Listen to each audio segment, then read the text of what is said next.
안녕하세요. 켈리의 작은 도서관에 오신 것을 환영합니다. 오늘은 송시우 작가의 사랑합니다 고객님을 소개해 드리겠습니다. 사랑합니다 고객님, 이 멘트 우리 너무도 많이 듣는 말이죠. 홈쇼핑 텔레마케터와 진상 고객의 일화를 담은 이야기인데요. 뒷부분이 예상치 못한 방향으로 흘러갑니다.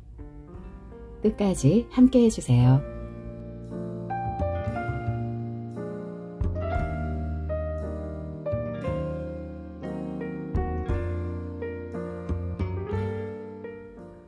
부모님은 재래시장에서 생선을 팔았다. 황합동 중앙시장 한켠 한평 남짓한 공간에 부모님의 가게가 있었다. 아빠는 매일 새벽 트럭에서 생선 상자를 내려받아 나무로 짠 매대에 진열해 놓았다. 고등어, 꽁치, 갈치, 명태, 삼치가 나란히 들어놓은 생선 상자 아래에는 고무다라이에 찬물을 채워 미더덕과 바지락, 모시조개 등을 담가 놓았다. 오징어와 낙지, 새우가 한쪽 구석을 차지했고 봄, 가을에는 꽃게가 매대 중앙에 진열되었다. 손님들이 가격을 묻고 사고자 하는 생선을 가리키면 엄마는 얼음이 반쯤 녹은 스티로폼 상자에서 생선을 집어 바로 옆 통나무 도마 위에 척 올려놓았다. 그 즉시 아빠는 도마에 꽂힌 무쇠 칼을 뽑아들어 재빨리 생선의 비늘을 긁어내고 배를 갈라 내장을 드러낸 후 칼끝으로 지느러미를 찍 그어내었다. 탁탁 내리치는 아빠의 칼질에 하나씩 토막난 생선이 검은 비닐봉지에 담겨 손님의 손에 건네기까지는 오랜 시간이 걸리지 않았다. 엄마는 손님에게 받은 돈을 비닐 앞치마에 찬 전대에 쑤셔 넣었다. 엄마가 받아 넣은 돈은 늘 젖어 있어 꾸깃꾸깃했고 생선 비린내가 났다. 우리 집은 시장 뒷골목에 있었다. 11평이 좀 안 되는 공간에 방은 2개였다. 재래식 화장실이 현관 밖에 외따로 있었는데 장사꾼들이 너나 없이 종일 드나들었다. 나는 동사무소 옆 어린이 공원에 있는 공중 화장실을 이용했다. 6살 어린 남동생도 중학생이 되면서부터 휴지와 담배를 들고 어린이 공원을 찾게 되었다. 우리는 공중 화장실 앞에서 마주쳐도 아른 채 하지 않았다. 부모님은 하루에도 수십 번 집과 가게를 왔다 갔다 했다. 틈틈이 밥과 빨래를 해야 했고 무엇보다 떨어지지 않게 얼음을 날라야 했다. 냉장고는 하루 종일 우웅 하는 소리를 내며 물을 얼렸다. 아빠가 냉동실에서 얼음을 꺼낸 후 다시 물을 채워넣고 급히 나간 자리 부엌 바닥에는 물이 흥건했다. 장판은 새로 깐 지 얼마 되지 않아 꾸들꾸들 사이가 떴고 생선 비린내가 났다. 나는 부모님이 생선 말고 다른 걸 팔았으면 좋겠다고 생각하면서도 한편으로는 옆집 정씨 아저씨처럼 시뻘건 개고기 토막을 좌판에 올려놓고 파는 것보다는 낫다고 생각했다. 하지만 얼마나 나은 건지는 알 수 없었다. 감자를 팔거나 수세미나 뚜러펑 따위를 판다면 더 나을 것 같기도 했다. 하지만 그 역시 얼마나 나은 건지는 알 수 없었다. 가끔 물간 생선을 팔았다고 따지러 오는 손님들이 있었다. 한여름에는 더욱 전전긍긍하며 생선 상자에 얼음을 채워넣은 수고를 생각하면 부모님은 결코 손님의 항의를 받아들일 수 없었다. 손님이 소리를 지르면 엄마는 더 큰 소리로 응수했다. 욕설이 시작되면 그게 무엇이든 엄마는 한층 더 심한 욕을 했다. 그때가 아빠가 나설 때였다. 생선을 토막치다 말고 아빠는 손님이 흔들어대는 봉지를 낚아채 그 손에다 냅다 돈을 쥐어주며 말했다. 가쇼, 당신한테 우리 생선 안 팔아. 그럴 때 생선은 우리 생선이었다. 멀쩡한 생선 가지고 지랄이야. 망할 렵혔네. 손님에게 낚아챈 생선을 그날 저녁 밥상에 올리면서 엄마는 한참 손님을 욕하다가 나와 동생을 바라보며 이렇게 말하곤 했다. 공부들 열심히 하고 있냐? 에구 모르겠다. 엄마처럼 시장에서 생선이나 팔고 싶지 않거들랑. 알아서들 잘해라. 사시사철 습진이 떨어지지 않는 손으로 밥을 뜨며 말하는 엄마에게 이때 생선은 생선이나였다. 한숨 쉬는 엄마의 등 뒤 벽에 걸린 남방 셔츠 끝자락에는 간혹 생선 피가 검게 배어있곤 했다. 언니가 확실히 몸이 안 좋긴 안 좋나 보다. 점심 먹기 전엔 자리 안 뜨는 사람이 말이야. 고개를 들고 보니 정은이 자판기 앞에 서서 나를 내려다보고 있었다. 자판기 표면에 비친 내 얼굴이 내가 봐도 떼꼬하다. 며칠 감기를 앓았는데 옆자리에 앉은 정은은 눈치채고 있었나 보다. 오늘은 개시부터 재수가 없어. 바지 사이즈가 잘못 나왔다고 어떤 아줌마가 신경질 부리는 거 있지. 자기가 27 사이즈는 어느 제품이나 맞는데 그거 있잖아. 요즘 한정 세일하는 베이지색 면바지. 그게 허리에 안 맞는다고 난리야. 왜 자기 살찐 거 신경질을 나한테 내냐? 아휴 미친년. 정은은 투덜거리며 커피 한 잔을 뽑고 내 옆에 앉았다.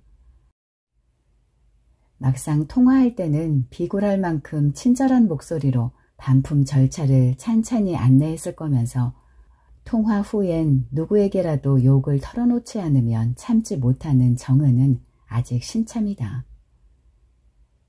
나도 그랬다. 홈쇼핑에 들어와 처음 받은 전화가 하필이면 불만 접수 전화였다. 20이 간 넘었을까 말까 한 여자애가 홈쇼핑에서 산 화장품을 쓰고 트러블이 생겼다며 잔뜩 성을 냈다. 나는 고객 응대 교육 시간에 배운 대로 적당히 맞장구를 치며 불편을 드려 죄송하다고 했다. 여자애가 콧방귀를 뀌었다. 웃기고 있네. 죄송한 건 알았으니까 어떻게 보상해 줄 건데요? 짜증나 진짜. 장난하나? 그래도 언니는 곧 교육 스태프로 갈 거 아니야.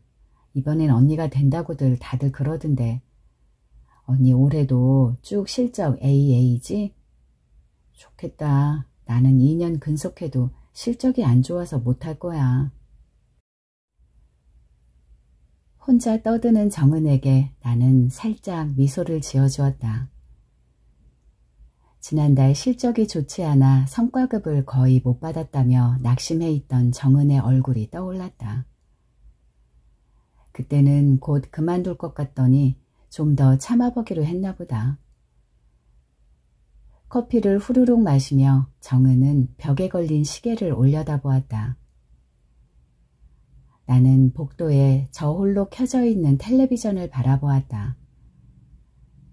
화면에서 깜찍한 버섯 모양 머리를 한 쇼핑 호스트와 주부 탤런트가 프라이팬에 계란을 부치고 있었다.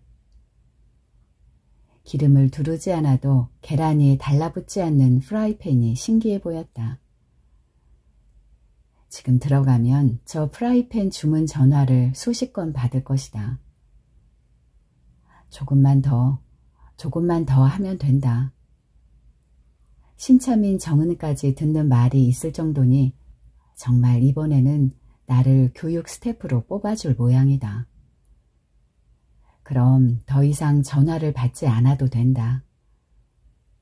강당에 신입들을 모아놓고 제품 설명과 친절 교육을 하고 가끔 악성 민원인 몇 명 처리하면 되겠지. 의외로 처음부터 너무 잘해버린 게 문제였다.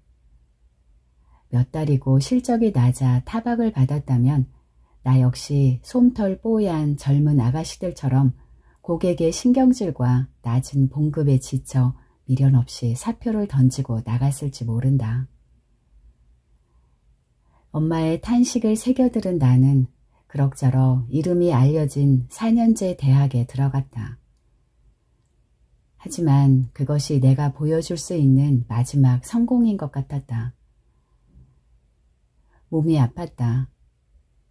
혼자 밖을 거닐 때에도 갑자기 귓속에서 우웅 하는 소리가 들리기 시작하여 좀처럼 사라지지 않았다. 머리 한쪽이 깨질 듯 아팠고 손발에 힘이 빠지면서 땅으로 푹 꺼질 듯한 느낌이 들다가 나도 모르게 까무룩 잠이 들곤 했다. 27에 세 번째로 회사를 그만둔 후 집에 주저앉았다. 그럭저럭 병세가 나아졌을 때는 이미 아무것도 하지 않고 지낸 세월이 3년이었고 나는 30살이 되어 있었다. 홈쇼핑이 아무 조건 없이 나를 받아주었다. 그리고 어디 가도 별반 다를 게 없다는 것을 알 만큼 나는 철이 들었다. 사랑합니다, 고객님. 하는 징그러웠던 첫인사도 입꼬리를 잔뜩 올려야 가능한 소울 음정의 발성도 하려고 하니 입에부터 저절로 나오게 되었다. 어려울 게 뭐가 있는가? 새벽에 일어나 한데 나와 있는 것도 아니고 깨끗한 옷 입고 출근해서 의자에 앉아 전화를 받고 주문을 입력하고 전화를 끄는 후 다시 다음 전화를 받으면 된다. 전화를 많이 받을수록 실적도 높아지고 성과급도 많이 붙었다. 1년 만에 자취방을 구해 독립할 수 있었다. 비록 월세 원룸이었지만 더 이상 집안에서 생선 비린내가 나지 않았고 화장실을 쓰기 위해 어린이 공원을 찾을 필요도 없었다. 물론 가끔 너무나 힘든 날이 있었다. 3번 연속 민원 전화를 받았던 날이었다. 앞선 2번의 전화가 욕설로 끝나고 3번째 전화에서는 웬 아저씨가 느물거리는 목소리로 치근덕댔던 날. 아가씨, 이러지 말고 만나서 얘기하면 좋을 것 같은데. 몇 살이야? 나는 화장실에서 얼굴에 물을 끼얹으며 고객들이 꼭 한 집에서 내게 전화를 걸고 있는 것 같다는 생각을 했다. 대궐같이 큰 집에 모여 살며 서로 머리를 맞대고 언제 누가 홈쇼핑에 전화를 걸어 텔레마케터에게 어떤 상처 주는 말을 할지 모의하는 것 같았다. 조금만 더. 종이 타월을 뜯어내며 그때도 이렇게 혼잣말을 했었다. 조금만 더, 조금만. 나 나온 지 10분 됐다. 먼저 들어갈게. 어느새 핸드폰을 붙잡고 제잘거리고 있는 정은에게 말하고 일어섰다. 감기 기운이 남아서인지 머리가 무거웠다. 사랑합니다, 고객님.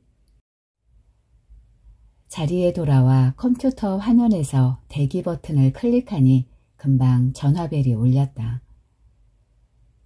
헤드폰을 고쳐잡고 저절로 나오는 인사말을 했다. 저절로 나오니까 할 수 있지 아니면 사랑한다는 말을 이렇게 쉽게 해도 되는지 의심하느라 할 일을 못할 것이다. LJ 홈쇼핑 텔레마케터 이혜연입니다. 무엇을 도와드릴까요? 여보세요. 홈쇼핑이죠? 상대는 인사말이 끝나기도 전에 끼어들었다. 중년 여성의 날카롭게 솟은 목소리. 벌써 심상치 않았다. 네, LJ 홈쇼핑입니다, 고객님. 나 이 갈치 도저히 못 먹겠네. 거기서 갈치를 샀는데 말라서 푸석푸석하고 너무 비려서 먹을 수가 없어. 환불해줘요. 갈치를 사셨어요, 고객님? 언제? 내 이름은 신정희요. 컴퓨터에 한번 쳐봐. 어째 이런 걸 팔아 그래? 시키는 대로 이름을 넣고 조회해 보았다. 신정희라는 고객은 한 명뿐이었다. 최근 구매 내역을 보니 무려 열 이틀 전에 2kg짜리 토막 갈치를 샀다고 나온다. 고객님, 58년 3월 2일생 신정희 고객님 맞으신가요? 그려, 내 이름 신정이라고 했잖아. 고객님, 오늘이 2월 22일인데요. 고객님은 2월 10일에 갈치를 구입하신 것으로 나옵니다. 식품의 경우에는 배송을 받으신 직후 이상이 있음을 확인하셨을 때 반품하실 수 있습니다. 지금은 시간이 너무 지났습니다. 이봐 아가씨, 그건 제대로 된 물건을 팔았을 때 얘기지. 어디서 제일 핫질로 보내놓고서는 늦게 전화한 게 잘못이야? 고객님 좀 여쭤볼 이리저리 얘기 돌리지 말고 빨리 가서 환불 처리나 해라. 너 안 그러면 내가 인터넷이고 뭐고 죄다 올릴 거야 그냥. 큰맘 먹고 한번 샀더니 말이야. 포장 뜯었을 때도 상태가 영 아니더라고. 어이가 없어서. 아이, 내가 바빠서 시장 갈 시간이 없어서 홈쇼핑에서 그냥 사 먹어봤더니 이제. 고객님 죄송한데요. 잠시 제 얘기를 좀 들어주세요. 지금 얼마나 드신 상태인가요? 뭐? 얼마나 드셨는지. 이 아가씨가 뭘 자꾸 따져대? 손님 말을 막 끊어? 고객님, 야. 고객이 버럭 소리를 질렀다. 날카로운 음성이 칼처럼 귀를 찔렀다. 잠시 헤드폰을 벗었다가 다시 끼었다. 가슴이 뛰기 시작했다. 너 이러면 안 잘려? 고객님 죄송합니다. 하지만 기본적인 사항을 확인해야 제가 상담을 해드릴 수 있어요. 아가씨 이름이 뭐야? 네? 저는 텔레마케터 이혜연입니다, 고객님. 가만히 있자. 뭐라고? 나 좀 적게. 이혜연? 네, 이혜연입니다.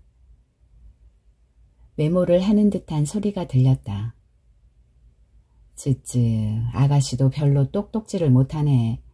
내가 거기서 한 달이면 얼마를 사는데 뭘 알고 일을 해야지. 하긴 그러니까 거기서 그러고 있지. 그지? 부모님의 생선 가게가 떠올랐다. 되먹지 못한 손님에게 거침없이 대응하던 엄마의 걸쭉한 욕설. 전화를 끊고 싶었다. 가쇼, 당신한테 우리 생선 안 팔아. 라고 외치고 굳어진 얼굴로 더 힘차게 생선을 토막내던 아빠. 물과 생선기름, 생선비늘, 생선피가 번들거리며 흘러내리던 아빠의 비닐 앞치마. 수준을 보아하니 말이 안 되겠다. 사장실로 돌려. 니네 사장 바꿔. 고객님, 말씀이 심하십니다. 지금 똑똑하지 못한 쪽은 고객님 아닙니까? 뭐? 나도 모르게 뱉어버린 말보다 이어서 할 말이 떠오르지 않는 게 낭패였다. 고작 3만원짜리 갈치 한 상자를 사놓고 자기가 내 월급을 다 주는 양 너절하게 구는 고객. 한두 번 겪는 일도 아닌데 내가 왜 그랬을까? 웃기고 있다. 참 웃기고 있어. 너도 나 무시하냐? 니까짓 게? 고객의 목소리는 분노에 차서 갈라졌다. 수화기 너머에서 새빨갛게 달아올라 펄펄 뛰고 있겠지. 씩씩거리는 숨소리가 그대로 전해져 왔다. 이거 이 다 썩은 갈치 너나 먹어라 이년아. 가져가서 다 먹고 잘 살아봐라. 너 다 처먹어. 이따위로 손님을 대한다 이거지? 두고 봐라 너. 뚜뚜뚜. 유난히 크게 들리는 통화 종료음. 잠시 멍하니 그 소리를 듣고 있었다. 컴퓨터 화면에 사내 메신저로 쪽지가 도착했다는 표시가 떴다. 이혜연 씨, 잠깐 내 방에서 봅시다. 팀장이 보낸 쪽지였다. 고객은 이미 기분 나쁜 상태로 전화를 하는 거예요. 최대한 친절하게 접근하고 설득해서 손상된 상품 이미지를 조금이라도 회복할 수 있도록 했어야죠. 최형섭 팀장이 고객 응대 교육 자료에 있는 내용을 줄줄 읽듯이 말했다. 현장 경험 별로 없이 본사에서 내려와 15명의 텔레마케터를 관리하고 있는 사람이었다. 본사에서 콜센터 현장을 감시하라고 박아놓은 사람이라는 말도 있었고 열심히 하긴 하는데 잘 되지 않는 사람이라 여기로 밀려났다는 말도 있었다. 고객이 화가 나서 말을 하면 좀 더 들어봤어야죠. 갑자기 말을 끊고 들어가고 같이 언성을 높여서 고객을 비난하는 말을 하면 어떡합니까? 쿠션 언어 배웠잖아요. 팀장은 자기 자리에서 소속 텔레마케터의 통화를 실시간으로 듣고 평가 자료로 쓸 수 있었다. 노조에서는 이를 근로자 감시 시스템이라고 항의했다. 실시간 통화 평가를 할 때 최소한 그 시기라도 공지하라고 요구하여 약속을 받아냈다. 하지만 노조가 흐지부지 되면서 약속도 흐지부지 되었다. 팀장이 방금 신정희 고객과 나의 통화를 들은 것은 순전히 내 운이 나빴다고밖에 할 수 없었다. 그리고 중간에 말이 끊기기까지 하고 마지막 인사말도 하지 않고 말이죠. 팀장은 지금 책상에 펼쳐놓은 통화 품질 평가표를 보며 말을 하느라 자기 말에 모순이 있는지도 모르는 모양이었다. 그 상황에서 어떻게 마지막 인사를 할 수 있었단 말인가. 더 필요하신 것은 없으십니까, 고객님? 이상 LJ 홈쇼핑 텔레마케터 이혜연이었습니다. 감사합니다. 좋은 하루 되십시오. 이런 마지막 인사말. 죄송합니다, 팀장님. 순간적으로 감정 조절이 안 돼서. 고객 관리팀 넘기지 말고 내일쯤 이혜연 씨가 신정희 고객에게 전화해서 풀어봐요. 그냥 반품 받아주고 사고 처리하는 쪽으로 합시다. 네. 그리고 이혜연 씨. 자리를 뜨려는 나를 불러 세우더니 팀장은 잠옷 골치 아픈 듯 이마에 손을 짚었다. 이번 상반기 교육 스태프 선발 말이에요. 우리 팀에서 이혜연 씨를 추천할지 장미영 씨를 추천할지 제가 요즘 고민이 많았어요. 두 분 다 실적도 좋고 경력도 비슷하고 그런데 요즘 통합 품질 평가를 해보니 장미영 씨가 약간 더 좋네요. 이혜연 씨가 양보를 좀 해줘요. 하반기에는 이혜연 씨 생각하고 있으니까. 6개월은 180일이다. 1년이 365일이니까 정확히 반을 나누면 182일하고도 반나절. 아니 휴일을 빼고 대충 한 달에 25일을 일한다고 하면 150일. 하루에 평균 150통의 전화를 받는다고 치면 6개월이면 22,500통. 다시 6개월을 더 기다려야 하는 상황이 오면 45,000통. 오후 4시. 신정희 고객에게 전화하는 것을 미뤄보기 위해 쓸데없는 계산을 하고 있다가 포기하고 고객 정보를 조회해봤다. 오후 4시. 신정희 고객에게 전화하는 것을 미뤄보기 위해 쓸데없는 계산을 하고 있다가 포기하고 고객 정보를 조회해보았다. 작년에 고정 고객들을 상대로 우편 설문조사를 한 적이 있었다. 설문조사지를 작성해 보내주면 추첨을 통해서 경품을 보내주는 행사였다. 설문조사 내용은 주로 고객의 개인 신상정보와 소비 성향에 관한 것이었는데 고객이 답변한 내용을 모두 고객 정보에 입력해 놓았다. 신정희 고객도 작년 설문조사에 참여했다. 신상정보란이 가득 차 있었다. 강남구 논현동 H빌라. 남편과 아들 하나. 남편은 의사이고 아들은 고등학생이었다. 의사 사모님이 고작 갈치 몇 토막 때문에 전화통을 잡고 펄펄 뛰다니. 하지만 놀랄 일은 아니었다. 많이 가진 사람이 더 인색한 모습은 얼마든지 보았다. 신정희 고객의 구입 내역을 보았다. 4년 전 첫 주문은 디지털 카메라였다. 유명 브랜드 화장품과 밍크 숄이 뒤를 이었다. 모두 고가의 제품이었다. 올해 들어서는 자질구레한 식품과 생활용품들만 구입했다. 간장게장, 기능성 샴푸 세트, 베개 커버, 빨래 수납장, 곶감, 종합 비타민, 그리고 갈치. 2달 동안 구입한 7가지 품목 중 3가지를 반품하고 환불 처리했다. 갈치까지 포함하면 4가지였다.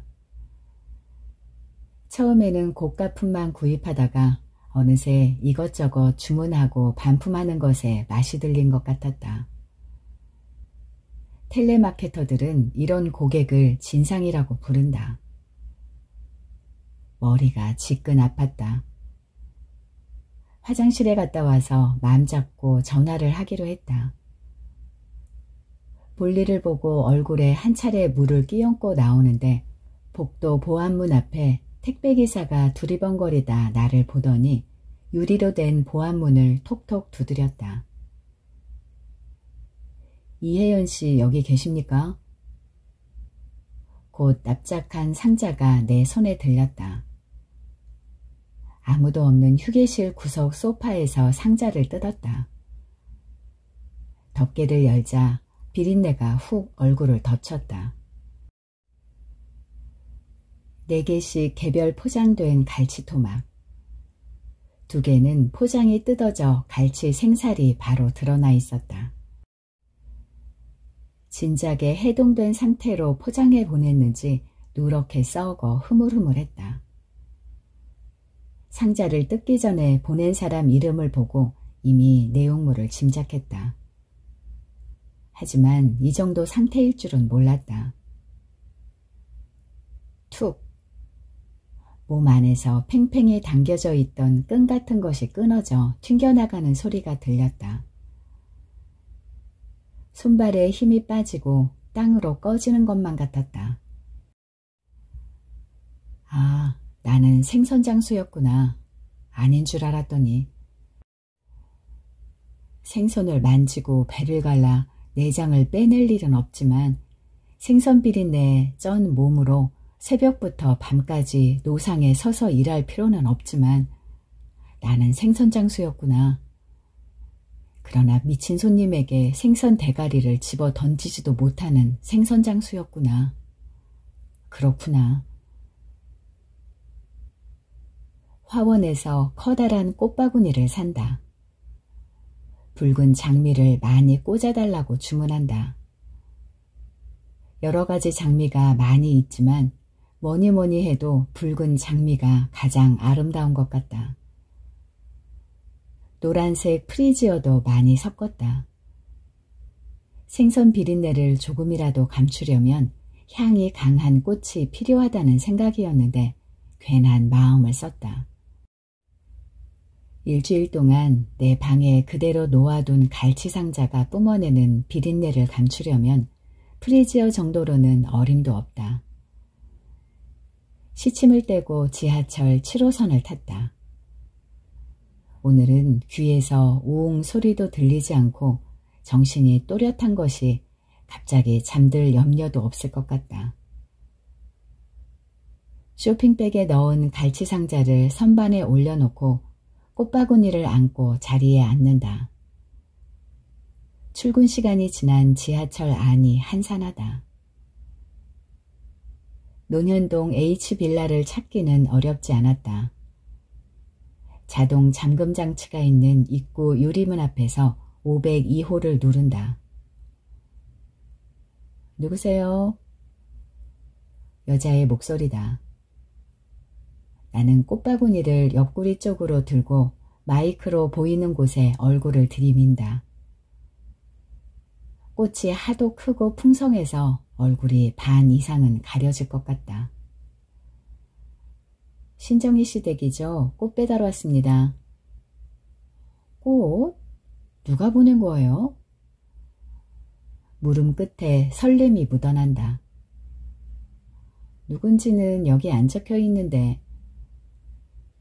괜히 꽃바구니 사이에 달린 카드를 뒤적여본다.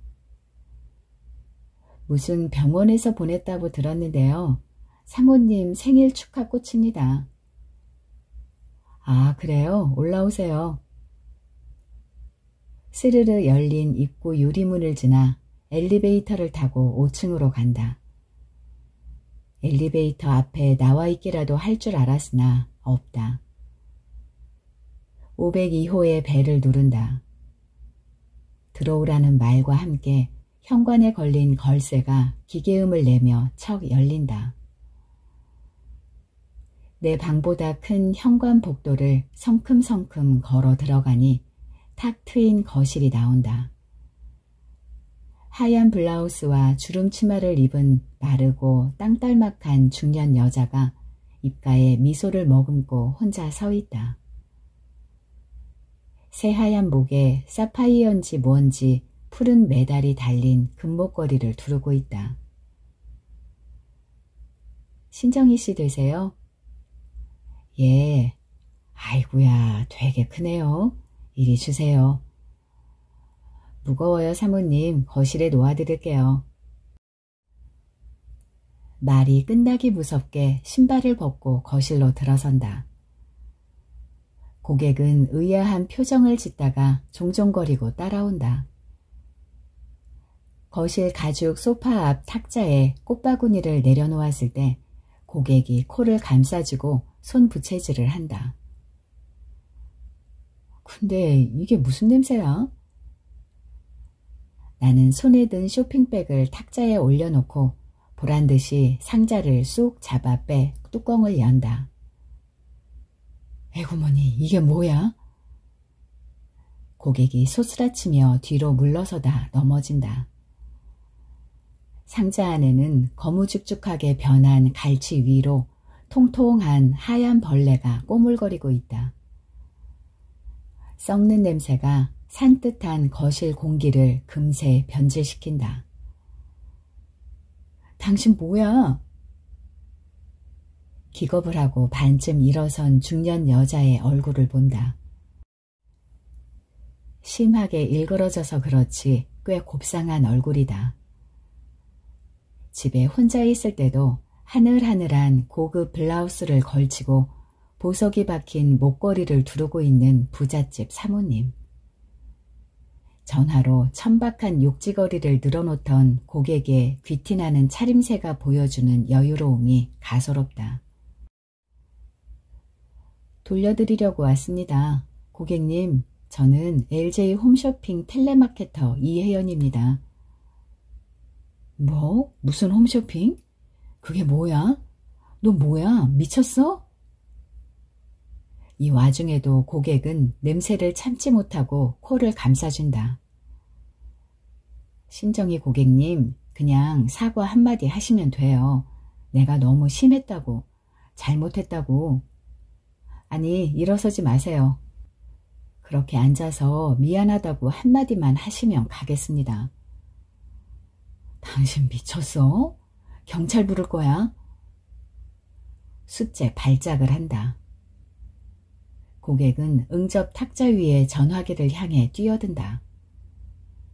나는 그런 고객의 목 언저리를 잡고 잡아당긴다. 투둑. 목걸이가 끊어지고 시폰 블라우스가 뜯어진다. 고객은 다시 나가 떨어진다. 뭐야? 그 한마디를 못해? 나는 하루에 100번도 더 하는 말을 너는 단 한 번도 못해? 이렇게 찾아오기까지 했는데? 역시 어쩔 수 없어. 나는 꽃바구니 속으로 손을 집어넣는다. 빽빽한 꽃 사이로 단단하게 박아둔 칼자루가 손에 잡힌다. 고객은 비명을 지른다. 나는 고객의 배와 가슴에 칼을 찔러 넣었다 뺀다. 오호, 커다란 대구를 토막내는 것보다 쉽다. 비명을 멈추고 바닥에 쓰러진 고객은 약간 움찔할 뿐 더는 소리를 내지 않는다. 나는 뛰어간다. 안방처럼 보이는 곳에 문을 훌쩍 열어 젖혔다. 족구를 해도 될 만큼 큰 방에 아무도 없다. 왜 없지? 더 없어? 안방에 딸린 욕실 문도 열어본다. 뭐야? 없어? 다시 거실을 지나쳐 다른 방문을 열어본다. 손에 묻은 피 때문에 도어를 돌릴 때 미끄덩거린다. 책으로 가득 찬 그 방에도 아무도 없다. 다들 어디 있는 거지? 옆방에 들어가 본다. 삼면에 옷이 가득 들어차 있다. 역시 아무도 없다. 괜히 옷 사이사이를 들춰본다. 순간 거실에서 찢어지는 여자의 비명소리가 들린다. 고객이 살아났나 보다. 후다닥 거실로 나간다. 고객은 쓰러진 그대로 미동도 없이 있었고 지금 비명을 지르고 있는 사람은 다른 여자다. 후줄근한 체크무늬 남방 셔츠를 입은 작고 뚱뚱한 아주머니가 손발을 휘청거리며 비명을 지르고 있다. 바닥에는 장바구니가 떨어져 있고 양파와 호박이 구르고 있다. 후줄근한 아주머니가 나를 보고 벌어진 입을 다물지 못한다. 검고 주름진 얼굴에 입술에는 새빨간 립스틱을 칠했다. 땀인지 뭔지 번들거리는 얼굴. 우리 엄마를 닮았다고 생각한다. 거실 벽에 걸린 전신 거울에는 어떤 젊은 여자가 서 있다. 머리부터 발끝까지 피범벅인 괴기스럽고 초라한 여자가 서 있다. 그 여자를 알아보느라 정신이 팔린 사이 후줄근한 아주머니는 최대한 빠른 속도로 현관으로 달려간다. 우당탕. 손발에 힘이 빠진다. 잠이 올 것 같다. 꼭 이러려고 했던 것은 아니다. 아니, 이럴 줄 알았다. 모르겠다. 피 웅덩이에 쓰러져 있는 고객을 바라본다. 움직이지 않는다. 고객을 다시 움직이게 할 수 없다는 것을 안다. 넓고 큰 베란다 창으로 들어오는 햇빛이 쓰러진 고객의 몸뚱이를 여과 없이 비추고 있다. 권미자는 맨발로 비상계단을 후다닥 내려갔다. 피투성이 여자가 칼을 들고 쫓아올 것 같았다. 현관까지 내려왔을 때는 다리가 후들거려 자리에 주저앉고 말았다. 사람이 죽었어요. 권미자가 소리쳤다. 늑수구레한 경비가 경비실에 무료하게 앉아있다가 깜짝 놀라 튀어나왔다. 아줌마 왜 그래요? 빌라 마당에 딸린 놀이터에서 놀던 아이와 아이 엄마도 눈을 휘둥그레 뜨고 다가왔다. 권미자는 경비의 바지춤을 잡고 꺽꺽대는 목소리로 말했다.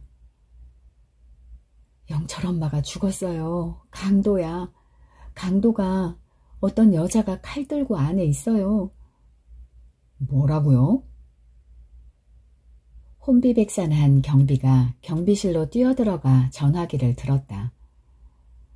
어느새 몇 명의 주민이 더 모여 권미자를 둘러싸고 어쩔 줄 몰라 했다. 오늘은 영철 엄마의 생일이었다. 생일이면 어디 놀러 나가든가 친구들과 저녁을 먹더라도 밖에서 좀 사 먹고 들어오면 좋을 텐데 꼭 집으로 친구를 불러 놀겠다고 아침부터 야단이었다. 출근하자마자 장볼거리가 가득 적힌 쪽지를 들고 마트로 가야 하는 권미자의 기분이 좋을 리 없었다. 망할 놈에 엮였네. 매달 똑같이 주는 월급이 아까워 죽겠는지 기회만 있으면 날 더 못 부려먹어서 안달이지. 돈이 없는 것도 아니고 썩어날 만큼 많아서 늘 헛돈만 쓰는 것이. 비슷하게 팔자 편한 여자들이 모여서 먹을 음식을 만들어야 하는 것이 고가워 권미자는 불어 천천히 장을 본 후 막 들어온 참이었다. 현관을 들어설 때부터 냄새가 심상치 않았다. 이 여편네가 뭐 하는 거야? 누가 왔나? 거실 응접 탁자에 커다란 꽃바구니가 놓여있는 것이 보였다. 거실 벽과 바닥에 온통 붉은색 물이 튀어있는 광경이 무슨 꿈에서 보는 장면 같았다. 응접 탁자 뒤쪽으로 쓰러져 있는 영철 엄마의 붉은색 발이 보였다. 비명을 지른 것은 그때였다. 얼마나 거기에 서 있었을까? 뒤에서 인기척이 들렸다. 옷방에서 어떤 여자가 튀어나왔다. 온통 피를 뒤집어 쓴 여자의 오른손에 피 묻은 칼이 들려 있었다. 여자도 권미자를 보고 놀랐는지 그 자리에 멈춰선 채 꼼짝하지 않았다. 그 여자는 아직까지 거기 있을까? 바로 눈앞에서 보았던 끔찍한 장면에 온몸이 후들후들 떨렸다. 아침에 나올 때까지만 해도 꽃바구니가 없었는데 생일이고 하니 어디서 보내왔나 보다. 이상한 건 그 옆에 놓여있던 상자다. 거무죽죽하게 썩은 생선이 안에 담겨 있었고 썩은 물이 마분지 상자 바깥까지 배어나와 있었다. 바닥에 떨어진 상자 뚜껑이 눈에 들어온 순간 그 와중에도 권미자는 그게 무엇인지 알아볼 수 있었다. 지난 설 때 권미자네 집에 선물로 들어왔던 치약 세트 상자와 같은 것이었다. 얼마 전 홈쇼핑에서 샀던 갈치를 그 상자에 담아 버르장머리 없는 홈쇼핑 여직원 앞으로 보낸 적이 있었다. 갈치를 산 지가 오래되어 이미 갈치를 포장했던 상자는 버렸기 때문에 마땅한 상자를 찾은 게 그것이었다. 매일 아침 8시부터 오후 7시까지 영철 엄마 집에서 일하다 보니 퇴근 후 장을 봐서 들어가기가 힘들었다. 작년에 영철 엄마를 대신해서 홈쇼핑에 주문을 넣은 적이 있었는데 그 뒤로 영철 엄마는 홈쇼핑을 이용하지 않았다. 권미자는 집에서 필요한 물건들을 홈쇼핑을 통해 사서 낮에 영철 엄마 집에서 받아놓고 퇴근할 때 가지고 가곤 했다.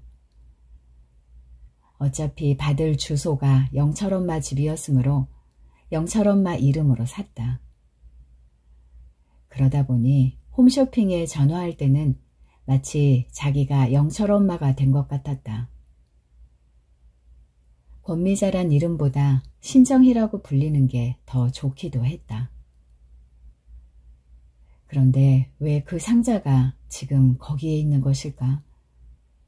수치겁으로 돌아오기라도 한 것일까? 이제 와서? 어머, 안 돼. 권미자 근처에 있던 한 여자가 빌라 위쪽을 바라보더니 소리쳤다. 권미자도 여자의 시선이 향한 쪽으로 고개를 돌렸다. 뭔가가 5층 베란다에서 붕 떨어져 내렸다. 그것은 권미자가 있는 곳에서 10발자국 정도 떨어진 화단으로 툭 떨어졌다. 사람이었다. 그 사람이 떨어진 곳이 502호 베란다라는 것을 짐작했을 때 권미자의 입에서는 다시 비명이 비어져 나왔다. 가까이서 사이렌 소리가 들려왔다. 사람들이 투신한 젊은 여자 주변으로 불안과 호기심을 감추지 못하고 모여들었다.